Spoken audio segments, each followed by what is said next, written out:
안녕하세요. 오늘도 사연사롱을 찾아주셔서 감사합니다. 의정부에 살고 있는 20대 여성이에요. 딸부잣집 셋째 딸은 얼굴도 안 보고 데려간다고 하잖아요. 그런데 그 말도 믿을 게 못 되더라고요. 딱 저만 봐도 그렇거든요. 딸만 셋인 집에 셋째 딸로 태어난 저는 동네에서 알아주는 못난이였어요. 배우 뺨치게 생긴 두 언니와는 정말 하늘과 땅 차이였죠.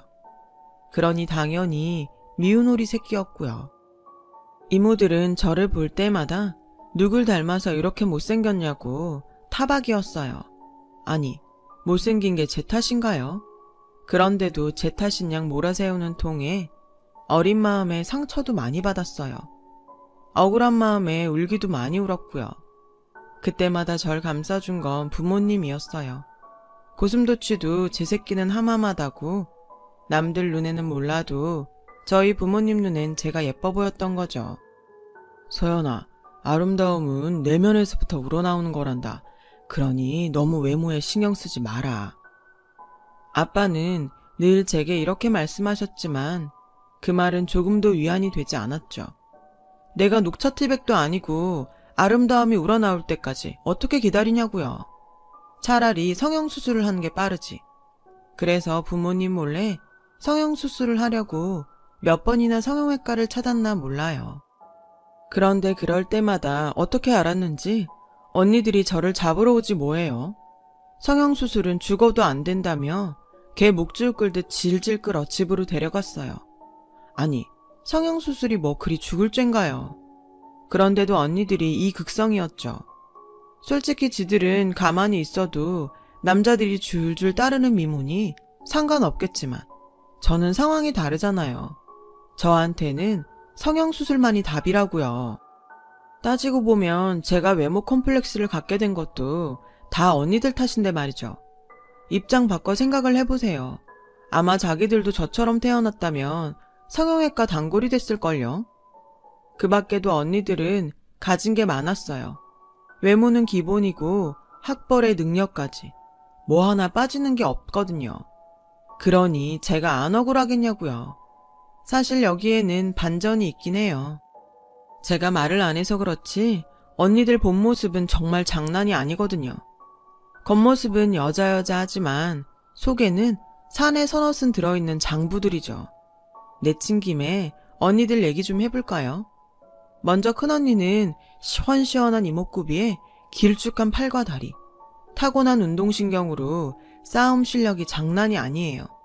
7살 때부터 태권도 학원에 다녀서 발차기가 선수급이거든요. 저랑 싸울 때마다 그 긴 다리로 퍽퍽 차는데 정신을 잃은 적도 있다니까요.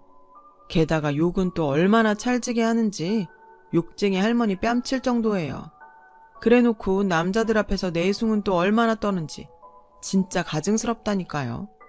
작은 언니도 큰 언니 못지 않아요. 늘씬하고 예쁜 건 기본이고 머리까지 좋아서 전교 1등을 놓친 적이 없죠. S대 법대를 졸업하고 단박에 40패스를 했을 정도니 말 다 했죠 뭐. 거기다 똑똑한 머리로 말싸움은 또 얼마나 잘하는지 몰라요. 아주 논리적으로 사람 엿먹이는데 싸울 때마다 미치고 팔짝 뛴다니까요. 어찌나 혓바닥을 칼처럼 휘두르는지 그 혀에 맞으면 내상이 한달은 가요. 더 열받는 건 사람들은 작은 언니의 이런 모습을 모른다는 거예요. 그러니 제 속만 타들어가는 거죠. 이런 싸움꾼 언니들 밑에서 자랐으니 그간 제가 얼마나 발과 혓바닥으로 맞고 살았을지 짐작이 가실 거예요. 덕분에 맷집과 강철 멘탈로 단련된 건 고맙게 생각하고 있지만요. 그렇게 맞고 자라다 보니 언제부턴가 저도 언니들처럼 쌈딱이 돼 있더라고요.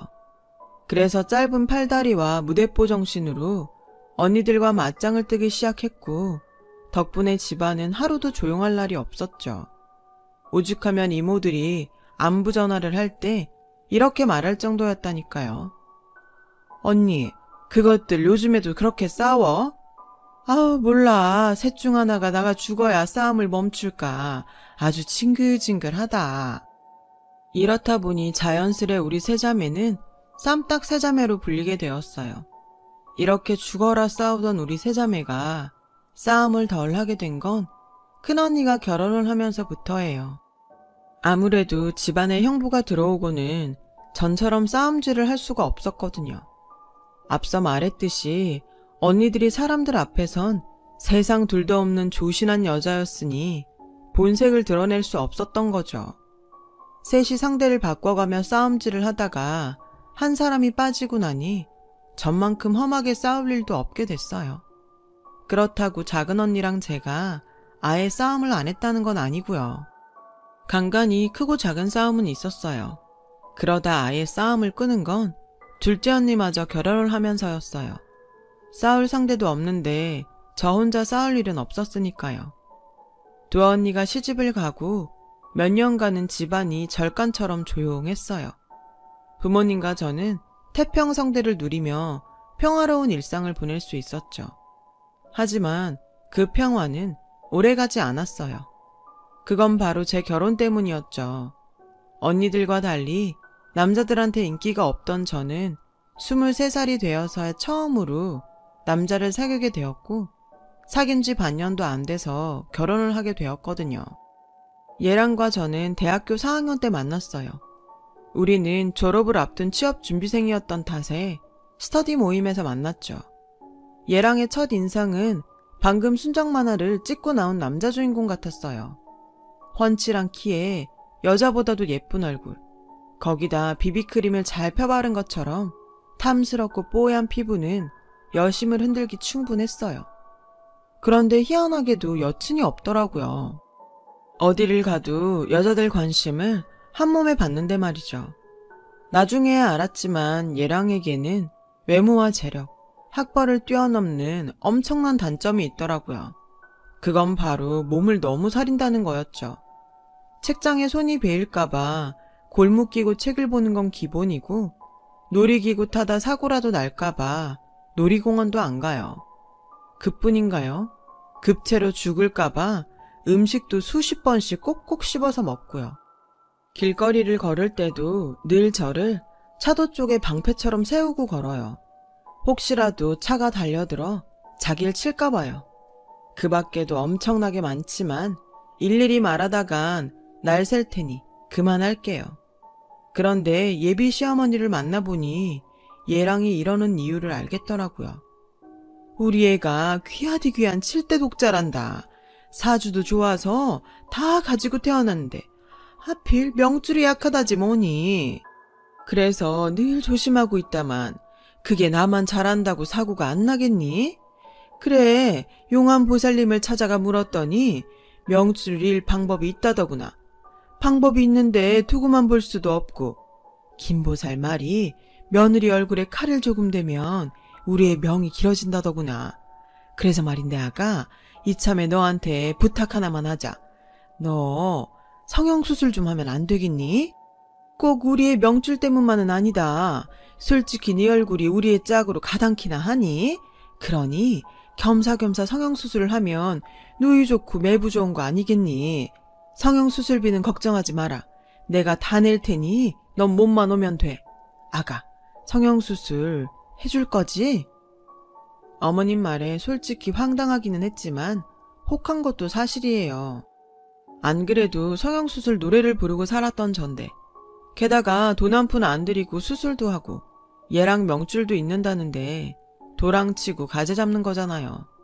거기다 자기 아들 명줄 이어준 며느리를 어머님이 좀 예뻐하시겠어요? 그래서 냅다 그러겠다고 했어요. 그런데 그 이야기를 들은 저희 식구들은 방방 뛰며 결사 반대를 하지 뭐예요. 특히 드센 두 언니들이요. 뭐? 성형수술? 너 아주 미쳤구나. 그 여자도 완전 미친 또라이네. 지 아들 명줄 있는데 왜 남의 자식 얼굴에 칼을 대겠다고 지랄이야. 꿈도 꾸지 말라 그래.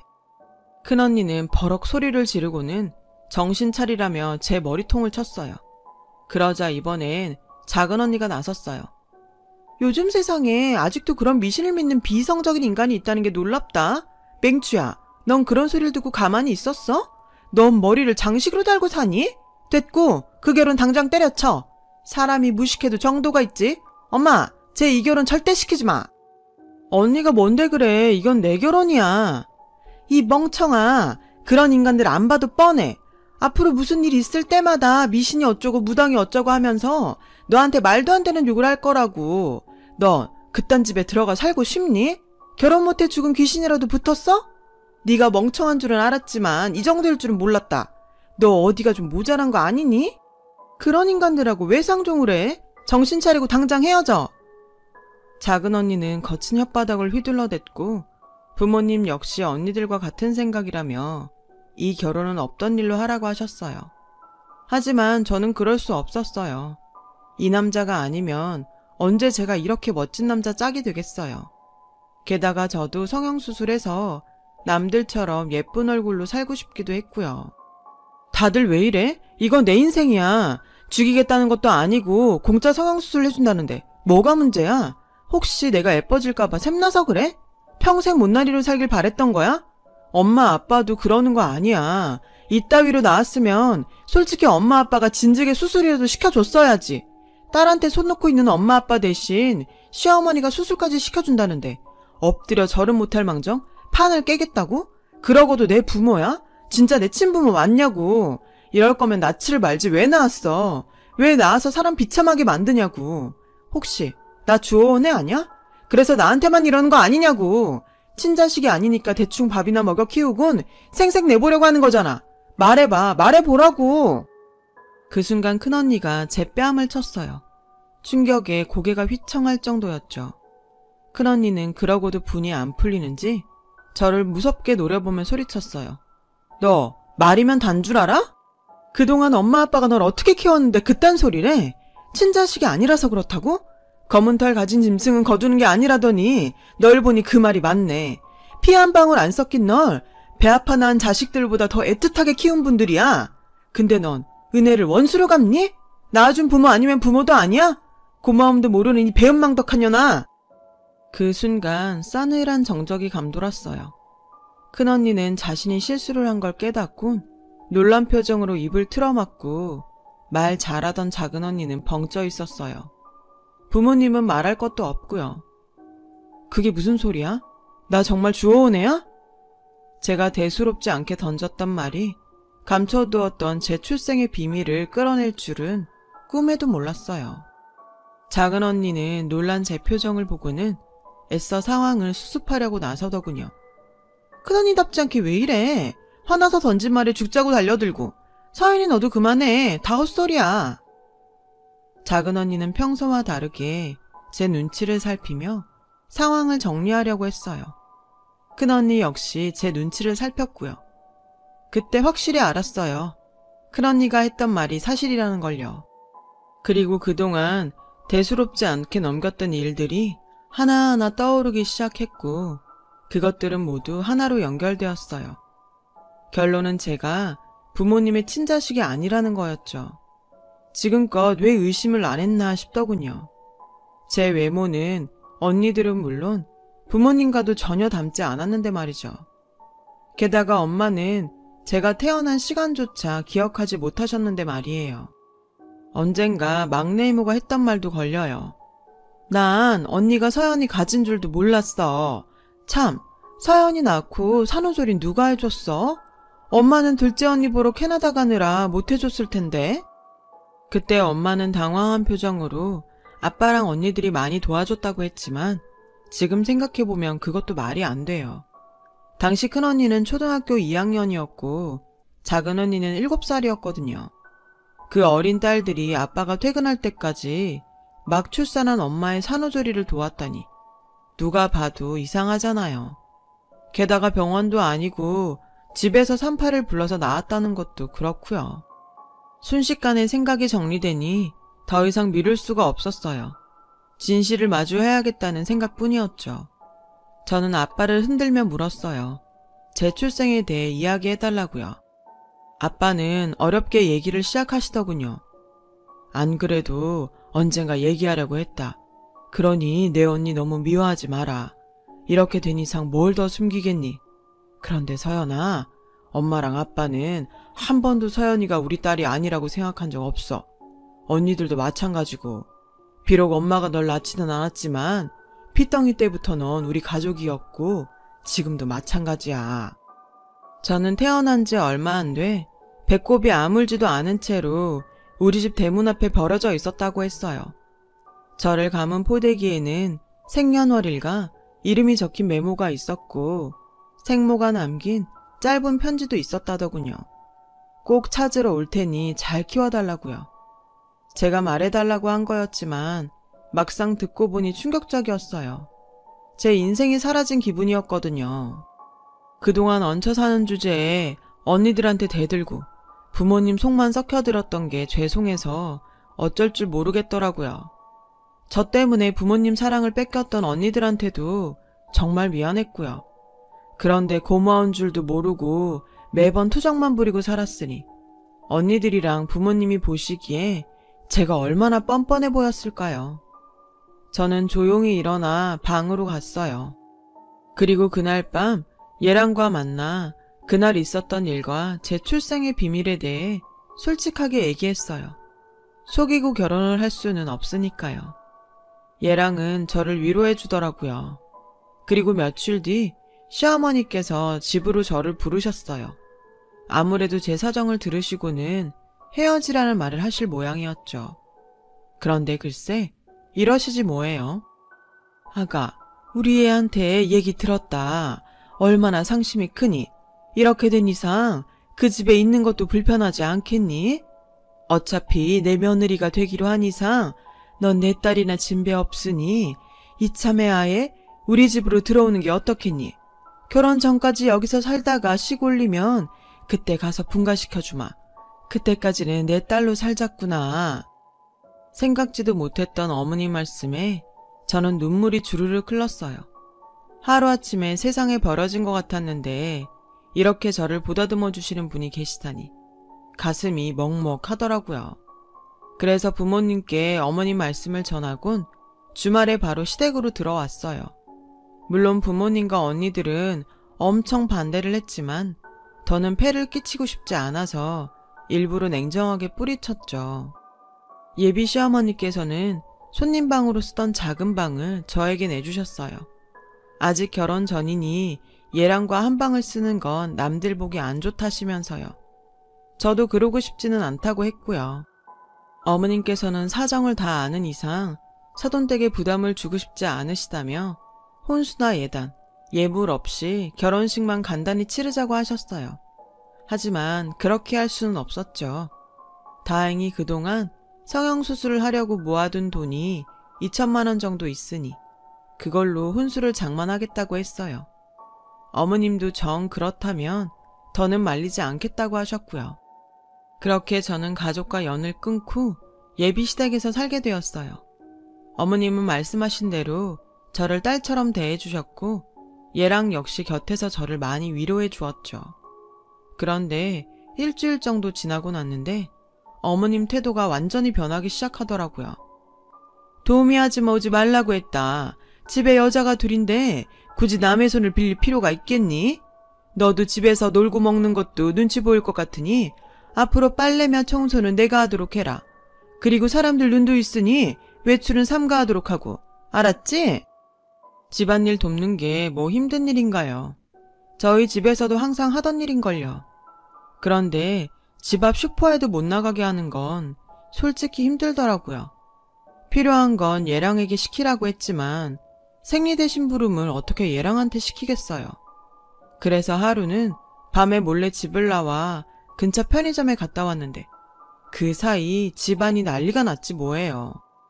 너 내 말이 말 같지 않아? 밖에 나가지 말라고 했어 안 했어? 예쁘다 예쁘다 했더니 이게 어른 머리 끝까지 기어오르려고 그래? 한 번만 더 나가봐. 가만 안 둘 줄 알아? 그때 알았어요. 저는 이 집에 사는 게 아니라 감금돼 있다는 걸요. 그렇게 다정하던 예랑은 어머님 눈이 되어 절 감시했고 제 일거수일투족은 어머님께 고스란히 전해졌어요. 그러던 어느 날이었죠. 물을 마시려고 방에서 나왔다가 안방에서 어머님이 지인과 통화하는 내용을 엿듣게 됐지 뭐예요.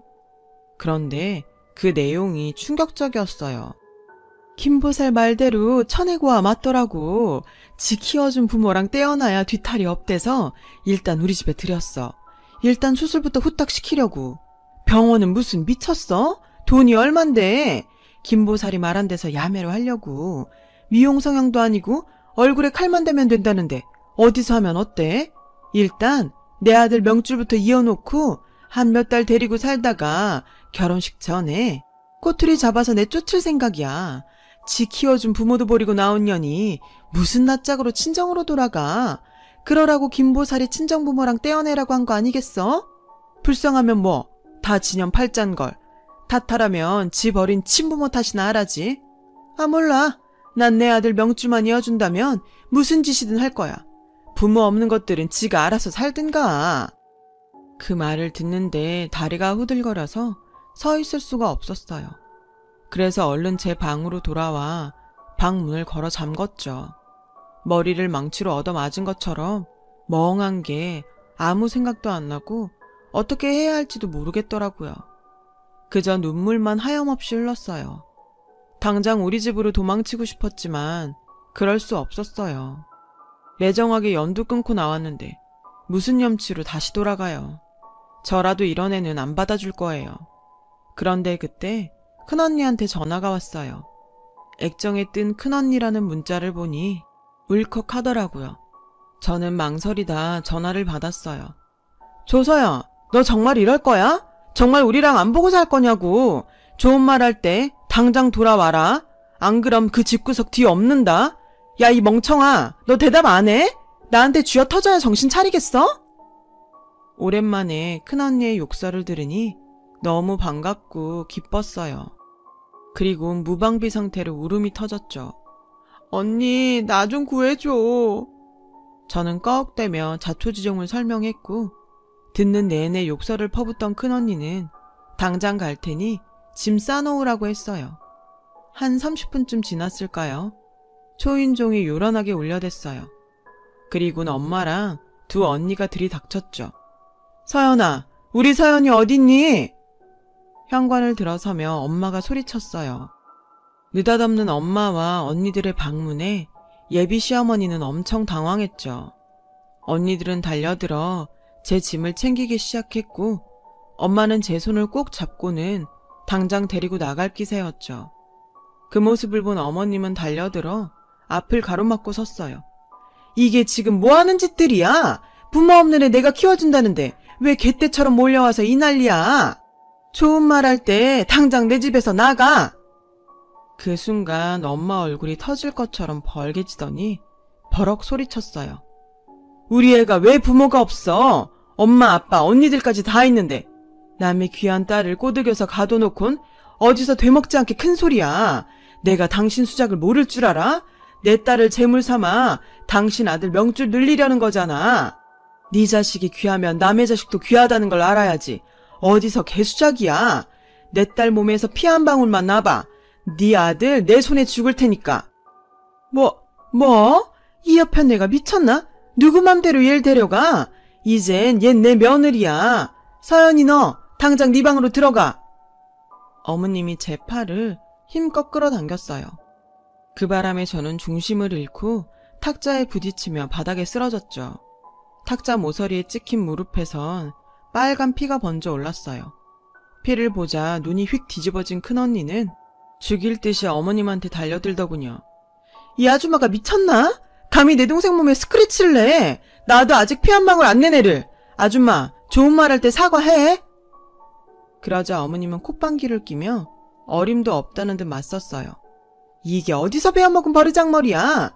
니네 부모가 이러라고 가르치디? 건방지게 어디서 까불어? 어머님은 리모컨을 큰언니 얼굴에 던지곤 욕설을 퍼부었어요.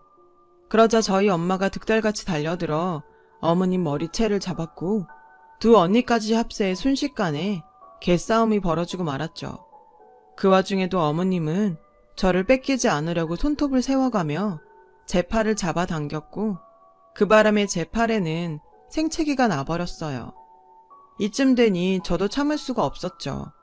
이래봬도 쌈딱 세 자매 일원인데 그 성깔이 어디 가겠어요. 그래서 에라 모르겠다 하고는 맞붙어 싸우기 시작했죠. 욕설과 집기와 주먹이 난무한 싸움이 이어졌고 그 사이 예랑이 돌아왔어요. 난장판이 된 집안꼴을 본 예랑은 죽일 듯 달려와 제 멱살을 쥐었어요. 이게 건방지게? 너 죽고 싶어? 제 멱살을 쥐고 흔드는 예랑을 보자 순간 배신감이 밀려오더군요. 예랑만큼은 제 편인 줄 알았으니까요. 그때였죠. 엄청난 속도로 달려든 큰언니 발바닥이 예랑의 뺨을 쳤어요. 그 바람에 예랑은 바닥에 나동그라졌죠. 큰언니는 씩씩대며 소리쳤어요. 이 미친놈이 감히 내 동생 목을 졸라? 그러자 작은언니도 한마디 했죠. 너 방금 그거 살인 미수야? 작은언니의 말이 떨어지기가 무섭게 저는 목을 감아쥐고 캑캑거렸어요. 언니, 나 목 절려 죽을 뻔했어. 뜬금없이 시작된 세 자매의 합동쇼에 모자는 당황한 표정으로 손사래를 쳤죠. 그 사이 엄마는 손에 핸드폰을 쥐고 동영상으로 상황을 찍고 있었고요. 저는 바닥을 구르며 고통스러워했고 큰언니는 119를 불러야 한다며 휴대폰을 들고 난리 부르스를 쳤죠. 작은언니는 변호사 모드로 변신해 어머님과 예랑에게 방금 당신들이 벌인 불미스러운 행동에 대해 법적 대응을 하겠다는 고지를 했고요. 내 모녀의 빈틈없는 메소드 연기에 결국 어머님과 예랑은 무릎까지 꿇고 싹싹 빌어야 했고 이후로도 큰언니의 욕설과 작은언니의 훈계가 1시간 정도 이어진 뒤에야 그날의 개싸움은 막을 내렸어요. 하지만 끝날 때까지 끝난 게 아니라고 집에 돌아온 작은언니는 곧바로 소송 준비에 들어갔고 다음날 바로 모자를 감금 폭행, 노동력 착취, 결혼 사기 등 걸 수 있는 모든 항목으로 소송을 걸었어요. 작은언니의 뛰어난 능력 덕분에 결국 저는 엄청난 합의금과 위자료를 받을 수 있었죠. 거기다 어머님은 형사처벌까지 받아야 했고요. 그리고 그날 내 모녀가 벌인 싸움은 1년이 지난 지금도 가족 모임 때마다 생생하게 회자되고 있답니다. 그리고 한 가지 더. 온 가족이 합심해 제 성형수술을 막았던 이유도 밝혀졌어요. 그건 바로 제 친모 때문이었죠. 혹시라도 우연히 친모랑 만나게 되면 친모가 제 얼굴을 알아볼 수 있도록 원래 얼굴을 남겨두려던 거였어요. 30년이 다 되도록 이사를 안 가고 낡은 한옥집에서 살고 있는 것도 언제 곧 찾아올지 모를 친모를 위해 친모 기억 속에 있는 집 그대로를 남겨두려는 부모님의 배려였고요. 세상에 이런 가족이 또 있을까요? 비록 시끄럽고 주먹과 욕설이 난무하는 가족이지만 세상 누구보다도 따뜻하고 사랑이 넘치는 사람들이죠. 덕분에 길바닥에 버려졌던 저는 단 한순간도 외로울 틈 없이 시끌벅적하게 살아올 수 있었고요. 저는 친모가 찾아올런지 궁금하지도 않습니다. 낳아줬다고 다들 이런 가족으로 살 수 있겠어요?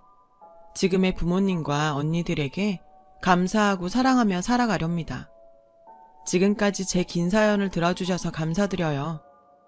여러분, 사연 댓글에 응원과 현명한 조언 부탁드려요. 좋아요와 구독은 저에게 큰 힘이 됩니다. 오늘도 좋은 일 가득하세요.